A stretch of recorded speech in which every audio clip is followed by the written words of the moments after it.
مناخ سيء وفي سحر وفي شعوذه ولاعيبه بتحشش وعبد الله معروضين للبيع، ما عندهمش كورونا. فتوح وعبد الله، عبد الله ما جمعه. عندهمش كورونا. في مخدرات في جسمهم، عرفت بقى؟ وهعرضهم انا بكره. انا اللي عرضوا على النشاطات اللي هربوا منها، هم اعترفوا انهم واخدين مخدرات. وده اللي قلت لهم امبارح، ما كانش عاجبهم كلامي. خلي بالك، نسوان ومخدرات دول موقوفين لاجل غير مسمى معروضين للبيع، وبكره الدكتور محمد هياخدهم يحلل لهم.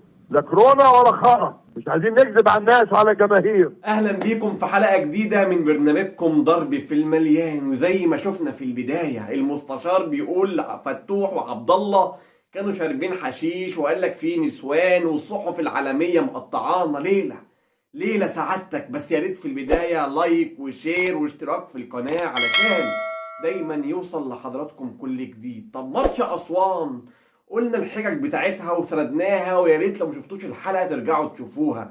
وكان فيها فسيخ من كابتن الفريق، لكن المره دي عشان بتقابل الداخليه قلت مخدرات. طب لو كنت بتقابل فاركو هتقول عليهم ايه؟ كانوا محتاجين لبوث عشان عندهم سخونيه وكانت اللعيبه تعبانه. ولو بتقابل انبي هتقول ايه؟ محتاجين انبوبه عشان مفيش غاز في البيت. في ايه الحكايه وايه الكوميديا اللي احنا بنشوفها دي؟ في رئيس نادي يطلع كده على الملأ يقول لك لاعبتي كانت بتشرب مخدرات، وتقول لك كان معاهم نسوان. طيب يعني مش مراعي ان فتوح ده باك شمال المنتخب، يعني كان لاعب في بطولة افريقيا. طب دلوقتي لو كنا ربنا كرمنا يعني وخدنا افريقيا، كان دلوقتي افريقيا كلها تطلع تقول لك مصر خدت البطولة بالمنشطات والمخدرات. ما تعقلوا الكلام. وزي ما حضراتكم شفتوا بالفيديو وبصوته وبشحمه وبلحمه. طيب هنكمل لحد فين؟ المرة دي طلعت مخدرات، المرة الجاية تبقى بودرة. طب يعني وحكاية النسوان ديت، وانت كنت معاهم ولا في ايه؟ ده بقول لك فتوح كان بيتكلم مع امير مرتضى وبيقول ما تسهرش في المكان اللي انت كنت بتسهر فيه. دخل فتوح قال له ما انا معايا فيديوهات لنفس المكان اللي انا كنت سهران فيه. هو ده كابتن امير اللي قافل على الفرقه؟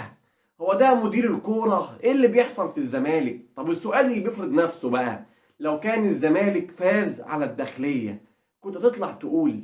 ولا الكلام اللي بيتقال ان فتوح عنده مشكله في عقده مش راضي يعدلها فبتضغط عليه بطريقه دي؟ مهما كان ده، انت لو عايز تبيعه بعد كده هتحتاج يعني قبل الفيديو اللي تبعته للفرقه اللي هتشوفه تبعت لهم معاهم تحليل مخدرات. ما انت خلاص لبست اللاعب في حيط، واللاعب ده بيقول لك والده عميد ولا ايه؟ طب هيقبل؟ طيب لو الامور اتصافت بينكم يعني هتلعبه تاني في نادي الزمالك؟ انا مش عارف انت بتفكر ازاي يا سياده المستشار، مش عارف بتفكر ازاي ولا انت جاي مع مين؟ وكل شويه طالع تقول انا هنسحب من الدوري، ولا بتنسحب ولا بتعمل حاجه. وكل شويه عايز تقول انا عايز اقدم استقالتي وعايز امشي، لا بتمشي برضه ولا بتقدم الاستقاله. طيب ما الكلام بقى اللي كان بيتقال على خناقه شيكابالا الموسم اللي فات وزيزو لما قال له خف شويه مش عارف في ايه واتخانقوا مع بعض؟ فانت كده بتخلي الناس تفتح في اللي فات. يوم ما لما طلع وقال لك شيكابالا كان بيقول له خف شويه في المنشطات والكلام ده، واحنا قلنا لا ده زيزو محترم وما ينفعش يكون حاجه زي كده. لما تطلع تقول بقى انا عندي 2 لعيبه بيخدم وما عندهمش كورونا ولا حاجه، فانت كده بتفتح النار على الجميع وعلى فرقتك. وجمهور الزمالك ده هيلاحقها منين ولا منين؟ ده يعني جرايد وصحف عالمية ماسكة مصر تقطيع وماسكة الزمالك تقطيع، وصحف برتغالية عشان فيريرا، يعني صحيفة مش فاكر اسمها ريكورد ولا ايه ده، يعني اشهر صحيفة عندهم طلعت تقولك بالاعتراف رئيس نادي الزمالك يقر بان تم يعني استبعاد لاعبين قبل المباراة بساعة عشان كانوا بيشربوا مرجوانا. يعني ما وافقتش على المخدرات بس، لا ده كمان دخل مرجوانا وده نوع تاني. ولا عشان حكم على منة شلبي كان قبلها من كام ساعة ولا كام يوم، فانت لقيت اقرب حاجة قلب مصر كلها هي المخدرات فقلت تحطها فيهم وتلبسها لهم؟ ولا الواحد تاه معاك؟ الواحد بقت انا قلت يعني هيطلع يفتح النار زي كل مرة ويهاجم في الخطيب مع حفظ الالقاب طبعا كابتن بيبو ومع كابتن شوبير، ويقول لك السحر وقال السحر، بس ضاف عليها المخدرات وضاف عليها النسوان. يعني لما اللعيبه تشرب حشيش وتقضيها مع الحاجه اللي مش عايز اعيد فيها كل شويه عشان حضراتكم، فاضل ايه تاني؟ ما بقتش رياضه. يعني الحمد لله، الحمد لله الذي عافانا بما ابتلى به غيرنا. اهم تاني نادي في مصر بيقول كده على لعيبته، والواحد فعلا يعني والله مكسوف من اللي بيسمعه.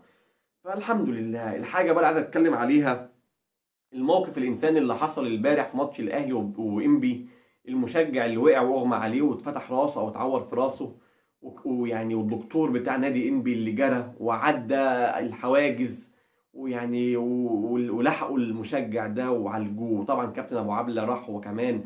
بس نداء يا جماعه، يعني استاد المقاولين ده الواحد دخل وشافه استاد فعلا.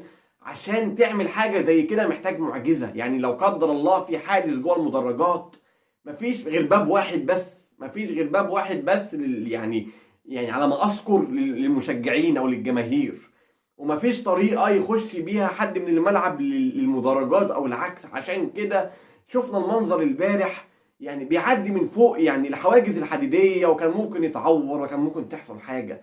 ففي يعني ما شاء الله يعني استادات يعني كويسه في مصر. فلاش نحط نفسنا في حاجه زي كده علشان يعني جمهورنا، عشان جمهورنا. وبشكركم لو وصلتوا معايا لنهايه الحلقه، وبطلب منكم لايك وشير واشتراك في القناه علشان دايما يوصل لحضراتكم كل جديد. وسامحوني بقى على اللي انا عامله في شعري ده، عشان الواحد سقعان فالجو برد، فيعني نستحمل بعض.